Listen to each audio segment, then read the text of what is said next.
High দর্শক, সকলকে আমার আন্তরিক শুভেচ্ছা ভালোবাসা। আপনাদের সামনে আমি একটা উকিলকে পরিচয় করিয়ে দিতে চাই। উকিলটার কিছু কথা আপনারা শুনবেন, শোনার পরে আমি কিছু কথা বলবো। তো দেখুন বিস্তারিত ভিডিও, কেটে কিন্তু দেখবেন না, পুরোটা দেখবেন, তাহলে বুঝতে পারবেন। ভিডিওটা একটু বড় হবে, কত মিনিটের, হয়তো 5 থেকে 7 মিনিটের হতে পারে। ভিডিওটা পুরো দেখবেন, তবে আপনাদের বুঝতে সুবিধা হবে। তো দেখুন ভিডিওটা।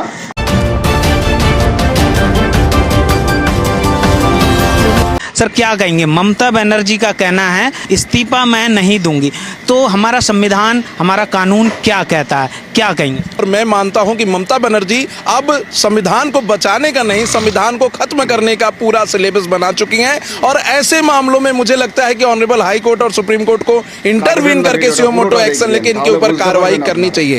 और जहां तक रह गई बात संविधान की, तो संविधान का आर्टिकल 153 साफ साफ कहता है कि किसी भी स्टेट में एक हेड ऑफ द स्टेट, एक गार्जियन के तौर पर गवर्नर की नियुक्ति की जाएगी। और अगर गवर्नर को लगेगा कि स्टेट में कुछ भी ऐसा चल रहा है जो संविधान के खिलाफ है, तो वो राष्ट्रपति को पत्र लिख सकते हैं और 356 के तहत राष्ट्रपति उस स्टेट में राष्ट्रपति शासन लगा सकता है।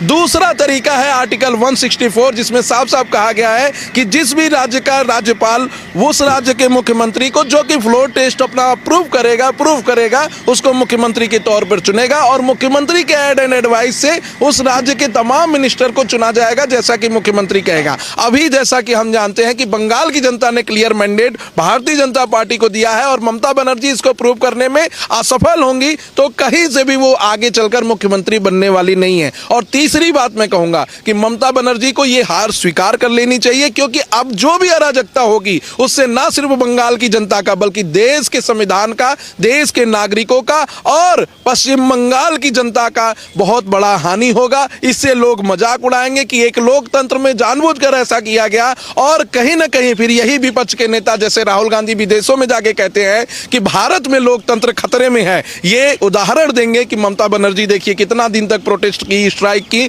और उनको गलत तरीके से हराया गया। ममता बनर्जी हार स्वीकार नहीं करेगा तो देश की जनता की हानि होगा, पश्चिम बांग्ला की जनता की हानि होगा। আইনের মজা উড়াচ্ছে, মানে আইনকে নিয়ে মস্করা করছে। রাহুল গান্ধী বাইরে গিয়ে বলেছে যে আমারা দেশ খাতরে মে হে। এরা দেশের যে মজাক করে। তো এই ভিডিওগুলো আপনারা আগে দেখুন, তারপরে কিছু কথা আমি আপনাদের সামনে পেশ করব। দেখুন বিস্তারিত ভিডিও। यार पता नहीं पिछले जन्म में क्या पाप किया था, हिंदुस्तान में पैदा हुए। ये कोई देश है, ये कोई सरकार है, ये कोई लोग है? चलो छोड़ो, चले जाए कहीं और। তারা ছিলেন কোথায় যখন মণিপুরে উলঙ্গ করে প্যারেড করানো হচ্ছিল ধর্ষিতা মহিলাকে, যখন হাতরাসে চলছিল মেয়ের লাশ মাঝরাতে, যখন বিলকিস বানু ধর্ষকদের গলায় মালা পরিয়ে মিষ্টি খাওয়ানো হচ্ছিল, তখন আপনাদের প্রতিবাদ কোথায় ছিল? সেটাই বিষয় আজকে। আজ বাংলার এই ঘটনার প্রতিবাদের পেছনে কি তাহলে অন্য গল্প আছে?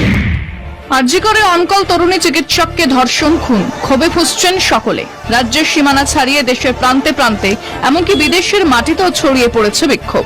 মোমবাতি হাতে প্ল্যাকার্ড নিয়ে মেয়েদের রাত দখলের মিছিল, উচ্চস্বরে স্লোগান বিচার চাই, বিচার চাই। এমন নারকীয় ঘটনার বিরুদ্ধে মানুষ সোচ্চার হবেন, তা স্বাভাবিক। দিকে দিকে প্রতিবাদ ছড়িয়ে পড়েছে, তাকেও সাধুবাদ। কিন্তু এর পরেও থেকে যাচ্ছে প্রশ্ন।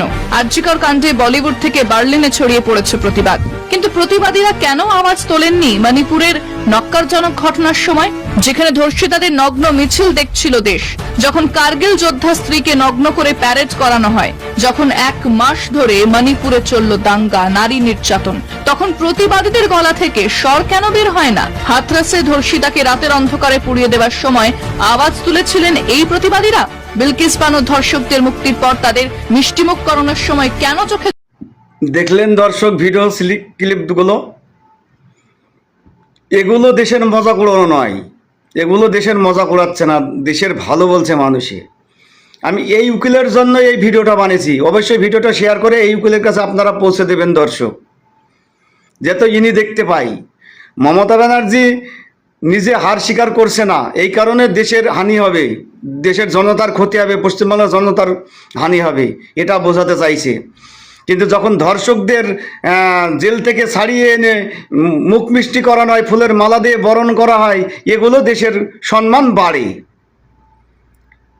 রাতের অন্ধকারে ধর্ষিতাকে কাউকে না জানিয়ে রাতের অন্ধকারে জ্বালিয়ে দেওয়া হয়, এটা দেশের মজাক নয়, আইনের মজাক নয়। এটা এই উকিল খেয়ে আমি কথাগুলো শোনাতে চাই, এগুলো আইনের মজাক নয়। মণিপুরে যে কার্গিল যুদ্ধের স্ত্রীকে বিবস্ত্র করে ঘুরে নিয়ে বেরিয়েছে, তাকে নিয়ে ধর্ষণ করেছে, এগুলো আইনের মজাক উড়ানো নয়। যত কথাগুলো শুনতে পাবেন এই ধরনের লোকের মুখে, বিরোধী দলের লোক যেটাই বলুক যেটাই করুক সেটা আইনের মজাক উড়ানো হয়। দেশে ইভিএমে ভোট চুরি হচ্ছে, ডাইরেক্ট প্রমাণ দিচ্ছে, ডাইরেক্ট বলছে, এগুলো দেশের মজাক উড়ানো নয়। কিন্তু দেখো আজ কি দুর্ভাগ্য, ধুতি পাঞ্জাবি লুঙ্গি পরে দেশটা স্বাধীন করলো কারা, আর দেশটা ধ্বংসের দিকে নিয়ে যাচ্ছে কারা? এগুলো দেশের মজা করানো নয়।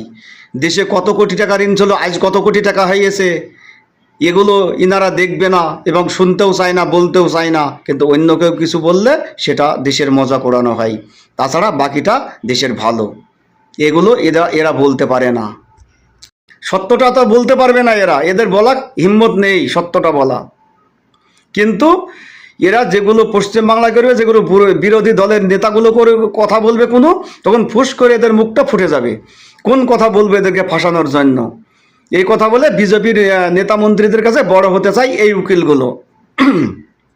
আমাদের বাংলায়ও আছে কিছু দালাল মিডিয়া, যারা হয়তো কয়েক সময় ভাত পেত না খাতে, আজ বিজেপির টাকা খেয়ে খেয়ে তারা এইরকম প্রচার করে কিছু। অন্য দলের লোক যদি কেউ অন্যায় করে সেটা অন্যায়, সত্য করলেও অন্যায়, মিথ্যা করলেও অন্যায়। আর অন্য কেউ যদি অন্যায় কাজ করে সেটা সত্য বলে চালিয়ে দেয়, কিন্তু দেখায়ও না মিডিয়ারা। আর এই ধরনের লোকের মুখে তখন মুখটা বন্ধ হয়ে যায়, কথাগুলো বলতে পারে না। তো এ বিষয়ে আপনাদের কি মত অবশ্যই দর্শক জানিয়ে দেবেন। এগুলো কি তাহলে আইনের মজা উড়ানো নয়? আপনারা অবশ্যই বলবেন। এখনো মণিপুর জ্বলছে, আর কত লোক মারা গেছে সেটা পরবর্তী ভিডিওতে দিয়ে দিয়েছি আমি এর আগে, আপনারা ফেসবুকটা একটু ঘেটে দেখবেন। যে অন্যায় করুক, যে পার্টির লোক অন্যায় করুক, আমি তার বিরুদ্ধে কথা বলেছি, কাউকে ছেড়ে কথা বলিনি আমি। তবে আজ উকিলটার জন্য এই ভিডিওটা বানানো, কোনো পার্টিকে আমার আক্রমণ করার জন্য নয়, কোনো পার্টির লোককে আক্রমণ করার জন্য নয়। যখন পার্টির লোকের ভিডিও আসবে, কোনো অন্যায় ভিডিও, তখন সেটাও আমি বলবো এটা অন্যায়, ছেড়ে কথা বলবো না। তো উকিলদের বিষয়ে আপনাদের কি মত দর্শক অবশ্যই কমেন্টে জানিয়ে দেবেন। সুস্থ থাকবেন, ভালো থাকবেন। জয় হিন্দ, বন্দে মাতরম।